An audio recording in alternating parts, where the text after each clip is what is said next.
నీకు చదవాలని చెప్పు. 1,00,000 కోట్లు స్కామ్ జరిగినా కూడా నాకు రాసే దమ్ము లేదు, కేసీఆర్ కుటుంబాన్ని మీద విచారణ జరిపే దమ్ము లేదని చెప్పి ఒప్పుకో. ముక్కుని ఎలాగ రాయి. కాబట్టి ఈ విషయంలో ఇవాళ తెలంగాణ సమాజం జాగృతమైంది. తప్పకుండా 2 పార్టీలకు గుణపడని చెప్పడానికి ఇలా ప్రజలు సిద్ధంగా ఉన్నారు. భారతీయ జనతా పార్టీ కూడా సిద్ధంగా ఉంది. స్కామ్ సిబిఐ రావాలంటే రాష్ట్ర ప్రభుత్వం లేఖ రాయాలి. కానీ రాష్ట్ర ప్రభుత్వం లేఖ ఏమని రాసింది? 9,000 కోట్లని రాసింది. 9,000 కోట్ల స్కామ్ మీద విషయం చెప్తే మిగతా స్కామ్ ఏడవాలి. రాష్ట్ర ప్రభుత్వం ఏది రాస్తే దాని మీద విచారణ జరుగుతుంది. రాష్ట్ర ముఖ్యమంత్రి ఎందుకు రాస్తలేడు అంటున్నా. 1,00,000 కోట్ల స్కామ్ జరిగితే ఎందుకు రాస్తలేడు అంటున్నా. ఇక మోటార్లు లెక్కైపోయినా, మోటార్లు లెక్కైపోయినాను.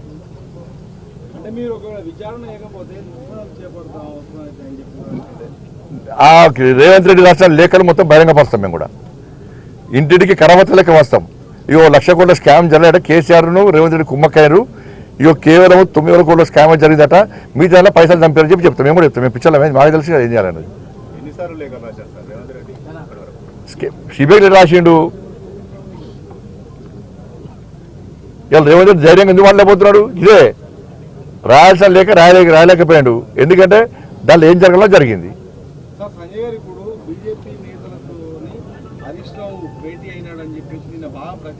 ఇప్పుడు వాళ్ళ కాంగ్రెస్ పార్టీలో ద్వంద్వ విధానాలు. ఒక ఆయన ఎవరు తెలుసా?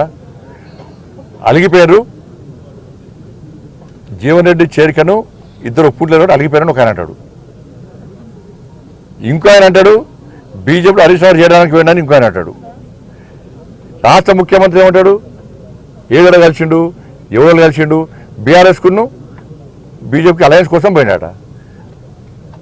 హరీష్ రావు అనే వ్యక్తి అలిగిపోయినని వీళ్ళే అంటారు బీఆర్ఎస్ పార్టీ మీద. అలిగిపోయిన వ్యక్తి బీఆర్ఎస్కు బీజేపీకి అలయన్స్ కోసం ప్రయత్నం చేస్తాడా? అలిగిపోయిన వ్యక్తి బీఆర్ఎస్ తోని ఇది అనేది ప్రజల వాళ్ళు నమ్మలేరే. ఇక మీరు అడుగు బంద్ చేయండి. ఎందుకంటే ఇప్పుడు మీరు ముసళ్ళు అయిపోయారు, మేము ముసళ్ళు అయిపోయినాం. ఇప్పుడు 2014 స్టార్ట్ చేసారు బీజేపీ బీఆర్ఎస్ ఒకటే అలయన్స్. ఎక్కడ అలయన్స్? కాంగ్రెస్ బీఆర్ఎస్ కలిసి పోటీ చేసింది. మళ్ళీ చెప్తున్నాను, కాంగ్రెస్ బీఆర్ఎస్ కలిసి పోటీ చేసింది, కలిసి అధికారాన్ని పంచుకున్నారు. టీడీపీ బీఆర్ఎస్ కలిసి పోటీ చేశారు, కలిసి అధికారం పంచుకున్నారు. మేము ఎప్పుడన్నా టీడీపీతో బీఆర్ఎస్ తోని కలిసి పోటీ చేస్తామా? ఎప్పుడన్నా కలిసి అధికారం పంచుకున్నామా? వాళ్ళు తెలంగాణ రాష్ట్రంలో ఆంధ్రప్రదేశ్లో అధికారం పంచుకున్నారు, ఢిల్లీలో అధికారం పంచుకున్నారు. కేంద్ర మంత్రి అండి, ముఖ్యమంత్రి కేసీఆర్ కేంద్ర మంత్రి అండు. ఎవరు గవర్నమెంట్లో అయ్యాడు? తెలంగాణ రాష్ట్రంలో టీఆర్ఎస్ పార్టీ నాయకులు మంత్రులు అయ్యారు. ఎవరు గవర్నమెంట్లో అయ్యారు? ఎవరు గవర్నమెంట్లో అయ్యారు? కాంగ్రెస్ అప్పుడు టీఆర్ఎస్ కలిసింది కదా, మేము కలిసాం. ఎప్పుడైనా కలిసి ఉండేది మీరు, రేపు కలిసేది మీరు. ఇప్పుడు రేవంత్ రెడ్డి భయం అదే కదా. ఇప్పుడు మళ్ళీ జమిలీ ఎలక్షన్స్ వస్తే, ఎమ్మెల్యే పార్లమెంట్ ఎలక్షన్ కలిసి వస్తే నాకు కొంప కొల్లేరైతుంది. మళ్ళీ బీజేపీ వారు వన్ సైడ్ ఎక్కడ గెలుస్తుందని చెప్పి ఒక బాధతోనే ఇలా ముఖ్యమంత్రి డిప్రెషన్ ఉన్నాడు. ఆ టెన్షనే ముఖ్యమంత్రి కుర్చీ కాలేతుందని చెప్పని. కాబట్టి ఇప్పుడు ఆయన కుర్చీకి కాలేదని చెప్పి భయపడి రాహుల్ గాంధీ కుర్చీకి ఎసరు పెట్టిండు. వాళ్ళ సొంత నిర్ణయం, మాకే సంబంధం. వాళ్ళ పార్టీ, వీళ్ళ పార్టీ, వాళ్ళు వీళ్ళు.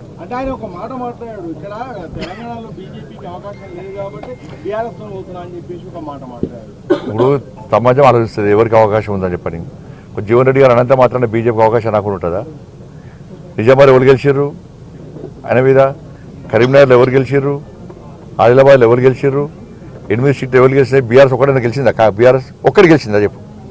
బీఆర్ఎస్కి ఒక్క ఎంపీ ఉన్నాడా? ఎమ్మెల్సీ ఎన్నికల్లో బీఆర్ఎస్ పార్టీ క్యాండిడేట్ లేడు. ఎమ్మెల్సీ ఎన్నికల్లో బీఆర్ఎస్ క్యాండిడేట్ లేరు.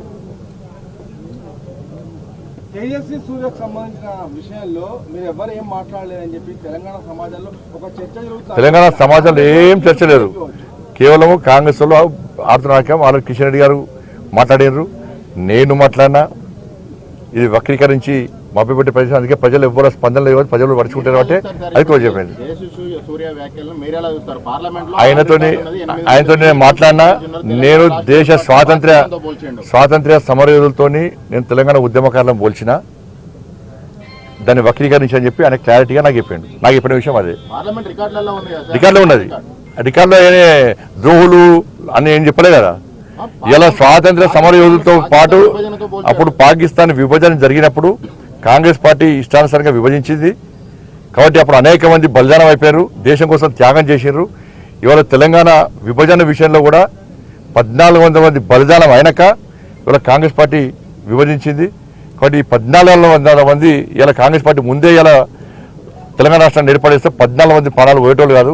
కాబట్టి అప్పుడు త్యాగం చేసినారు దేశభక్తులు, ఇప్పుడు తెలంగాణ కోసం వీళ్ళు త్యాగం చేసినారు అని చెప్పి ఒక స్ఫూర్తిదాయక సందేశం ఇచ్చారు, దాన్ని వక్రీకరించారు. త్యాగాలు ఏమైనా ఆర్టికల్ 3 అనేది రాజ్యాంగం ప్రకారంగా తెలంగాణ రాష్ట్ర ఏర్పాటు జరిగింది. ఈ రాష్ట్ర ఏర్పాటును ఒక దేశ విభజన ఎలా పోలుస్తారు? దేశ విభజన అప్పుడు కానీ ఇప్పుడు కానీ 14 మంది చచ్చిపోవడం కారణం వాళ్ళు ఎవరు? కారణం వాళ్ళు 14 మంది బలిదానం కావడానికి కారణం వాళ్ళు. డిసెంబర్ సుష్మా స్వరాజ్ బిల్లు పెట్టారు. సుష్మా స్వరాజ్ గారు పార్లమెంట్ లో మీరు కనుక బిల్లు పెట్టకుంటే, కాంగ్రెస్ పార్టీ పెట్టకుంటే ఇప్పటికే బలిదానం అయిపోతున్నారు. మేము బిల్లు పెడతాం అంటే అప్పుడు భయపడి 1400 మంది త్యాగం చేసిన తర్వాత కాంగ్రెస్ పార్టీ బిల్లు పెట్టింది. మరి కాంగ్రెస్ పార్టీ బిల్లు పెట్టినప్పుడు ఎవరి మద్దతుతో వచ్చింది? సుష్మా స్వరాజ్ మద్దతుతో వచ్చింది. అప్పుడు రేవంత్ రెడ్డి గారు ఏమన్నారు? ఏ పార్టీలో ఉన్నాడు? కాంగ్రెస్ పార్టీలో ఉన్నాడు. బలిదేవత అని ఎవరు అన్నాడు?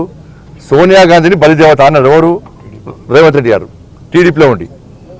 కరీంనగర్లో యుద్ధ రణబేరి అవుతుంటే తుపాకీ పట్టుకొని ఉద్యమకాలను చంపడానికి రేవంత్ రెడ్డి గారు ఇవాళ తుపాకీ పట్టుకొని బయలుదేరాడు. ఇవాళ బీజేపీని విమర్శించేటువంటి కాంగ్రెస్ పార్టీ మంత్రులు ఎవరి క్యాబినెట్లో ఉన్నారు? మీరు ఎవరి క్యాబినెట్లో ఉన్నారు? తెలంగాణ ఉద్యమకాలను చంపుతా అన్నటువంటి వ్యక్తి క్యాబినెట్లో ఉన్నారు.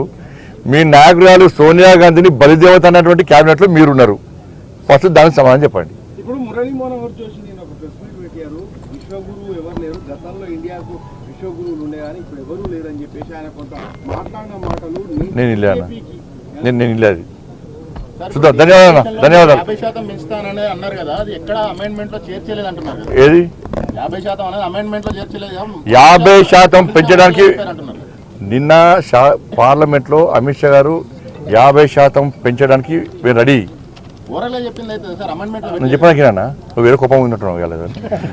50% పెంచడానికి మేము సిద్ధము. కరెక్ట్ 1 అవర్ పార్లమెంట్లో ఆపేయండి. నేను మొత్తం బిల్లు రెడీ చేసుకొని నేను తీసుకొస్తా. దీనికి కాంగ్రెస్ పార్టీ సిద్ధం అంటే కాంగ్రెస్ పార్టీ మూసుకొని పీకింది. 50% నిన్న డిస్కషన్ జరిగినప్పుడు అంటున్నాను నేను. గత నిన్న డిస్కషన్ జరిగింది అంటున్నా. కరెక్ట్ 1 అవర్ టైం ఇవ్వండి మాకు. 1 అవర్లో 50% రిజర్వేషన్ మహిళలు తీసుకొచ్చి నేను రెడీ చేసి తీసుకొస్తా. దీనికి కాంగ్రెస్ పార్టీ సిద్ధం అంటే అన్ని మూసుకొని మళ్ళీ